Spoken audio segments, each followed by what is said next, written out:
Hi, this is Michael Bamberger outside the clubhouse of the Country Club. It's Wednesday afternoon. We're on the eve of the US Open. I love Massachusetts. I've spent 1,000+ nights of my life in this state, but I haven't been to the Country Club since 1999 when I covered the Ryder Cup. When I got back on campus, the first thing that struck me was the yellow clubhouse. I can't think of another yellow clubhouse. To me, it's like the green light at the end of Gatsby's dock.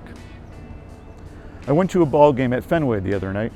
Justin Thomas was there in a t-shirt, rally cap on. We said hello and talked briefly about Fred Perpall, the next president of the USGA. Awesome guy, Justin said. Years ago, for a story, I had a long dinner with Dom DiMaggio, Joe's kid brother and a longtime center fielder for the Sox. Tremendous person. Loved baseball, loved golf, very successful businessman. He described Fenway as a rat-infested dump. He felt the club should plow it under and start over again. He and his wife tried to join a club in Palm Beach called the Everglades Club. They got dinged. Dom, the most formal and proper of men, said, "Fuck them if they don't want me." When in Boston, I love reading the Globe. I mean the paper, the actual paper, over a late lunch. There was a story the other day about a 20-year-old amateur from Wellesley in the field, Michael Thorpe Jorgensen. He has barely played the course despite living just down the road. He said he wasn't even sure if Tom Brady was a member. Clubs and their membership rolls. We're on the East Coast now. The other day, my colleagues Jake and Colt and I gave ourselves a little walking tour of the front stoop of Francis Ouimet's childhood home, across the street from the Country Club's entrance. Francis Ouimet won the 1918 US Open as a 20-year-old amateur. He knew the course as a caddy. On a jog the other day, I stumbled upon JFK's childhood home in Brookline, 3 or 4 miles from the course. I once brought some spectacular golf swing footage of Kennedy as president to Arnold Palmer's office in Latrobe so we could watch it together. Kennedy's swing is so preppy. Arnold looked at the footage and said, "Look at Jackie, she's smoking." Arnold smoked for years and never won a major after he quit. He was in the 3-man playoff here in '63, won by Julius Burroughs. Arnold, man alive, there will never be another one. Curtis Strange is one of my favorite people in golf. He won the last US Open here in 1988. He went to Wake, as did Arnold, and he knew him well.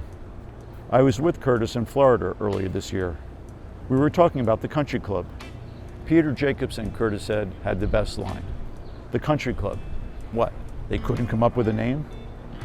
You know, New Englanders, less is more. I've never played the Country Club, but I did play another US Open course in Greater Boston, Myopia Hunt. My host was, pardon the name dropping, John Updike, a writing god on the chance you don't know the name.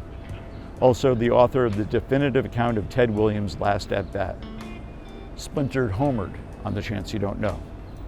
Dom DiMaggio and Ted were close.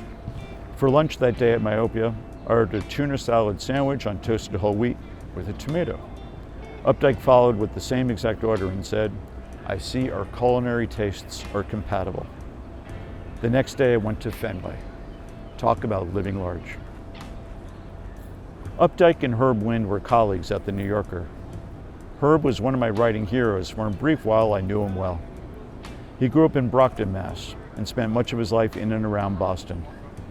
In the early 1980s, he wrote a profile of Ben Crenshaw and quoted Crenshaw talking about the 1968 USGA Boys Junior event at the Country Club. Crenshaw said he liked how in the cool of early morning in Boston, you needed a sweater.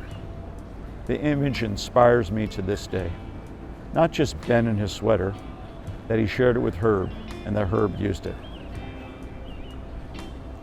Updike grew up on the US Open when it was called the National Open. He loved golf. He knew nothing about how to take a drop from a lateral water hazard, but he knew everything about Jack Fleck's state of mind when he beat Hogan in the playoff to win the 1955 National Open. Curtis's father called the US Open the National Open. So did Arnold's. So did Watson's.